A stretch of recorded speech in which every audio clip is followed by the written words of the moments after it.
Почитувани представници на медиумите, почитувани граѓани, нема да престанеме. Нема да престанеме да објавуваме имиња на луѓе кои што ќе прават по наши сознанија упад во изборниот процес. За разлика од ДПМН, нам во СДСМ воопшто не ни е разбирливо како нема ништо спорно во упадот кој Груевски и ДПМН се обидуваат да го направат во изборниот процес преку составот на општинските изборни комисии. Со тоа само покажува дека немаат намера да спроведат фер и демократски избори. Ако ова не е спорно, не знам што е. И повторно, наместо да дадат конкретни одговори, тие континуирано настојуваат да ја минимизираат оваа афера. Џабе им е. Ние нема да престанеме да објавуваме имиња. Толку многу ги има што можеме да ги објавуваме до денот на изборите. Еве дневната доза. Да видиме што уште кријат списоците. Драган Радински, заменик член на Општинска изборна комисија Белово, против кого е изречена правосилна судска пресуда за кривично дело тешка кражба. Повторувам, правосилна судска пресуда за кривично дело тешка кражба. Лидија Савич, председател на ОИК Штип, прва вратучетка на сопругот на кандидатот за пратеник Надица Танчева Тулиева.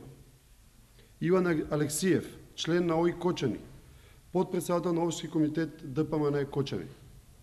Јасмина Колтовска, председател на ОИК Могила, председател на Унија на жени Могила. Александра Силјановска, член на ОИК Другово, а воедно и член на извршен комитет ДПМН Кичево. Бојан Јанчевски, председател на ОИК Јагуновце, а воедно и председател на УМС на ДПМН во Јагуновце. Илија Србиновски, член на ОИК Новаци, поранешен пратеник на ДПМН во Собранието на Република Македонија. Ристо Момоковски, член на ОИК Новаци, поранешен градоначалник на општина Старавина од редовите на ДПМН. Значи, освен кандидатите за пратеници, високите партиски функционери и роднините, во составот на ОИК, случајно, како што велат од ДПМН, се наоѓаат и лица со правосилни судски пресуди за тешки кражби. Така ли сакаат да обезбедат победа? Не, така сакаат да ги фалсификуваат изборите. Ова се тие независни и случајно избрани представници од државната администрација со кои ДПМН не убедува дека изборите ќе бидат фер и слободни. И затоа нека не се обидуваат повторно се вадат на Државната изборна комисија. Според член 27, став 4 и 5 од изборниот законник, председателот на ДИК има еднаква моќ како сите други незини членови. Гласот на Борис Кондарко тежи колку гласот на било кој друг член на комисијата. Мнозинството во ДИК е во рацете на Груевски и ДПМН. Ако не знае, пренесете го на Гордана Куловска, носителот на изборна листа број 2, алијас министер за внатрешни работи. Почитувани граѓани, ова е уште една дополнителна причина зошто мора да излезете да гласате на 5 јуни. Само со масовна излезност ќе се минимизираат сите обиди на Груевски и ДПМН да влијаат и манипулираат со волјата на гласачите. Излезете да гласате за да се брои вашиот глас. Благодарам, поведете прашање. Реколте дека може би дополнително засилено наблюдување на денот на изборите или наблюдување засилено и на пребројувањето на гласовите? Ќе размислим за тоа рано се уште.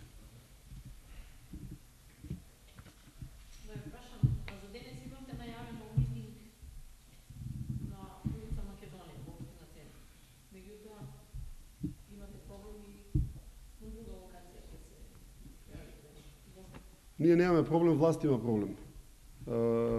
Ние го најавивме уредно нашиот митинг промотивен пред домот на армијата, бевме одбиени од непознати причини и затоа ќе правиме протестен митинг пред општиниот центар денеска во 21:30 часот.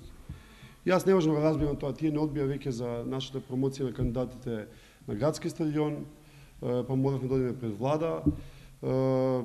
Разбирам дека не може да се соберат толку луѓе на нивните митинзи, но ние ќе продолжиме со тоа. Нашите митинзи се многу масовни, нашата енергија е голема, нашата убеденост и волја и срце, ако сакате за победа, е на највисоко можно ниво. Така да ќе продолжиме со тоа да го правиме понатаму. Благодарам.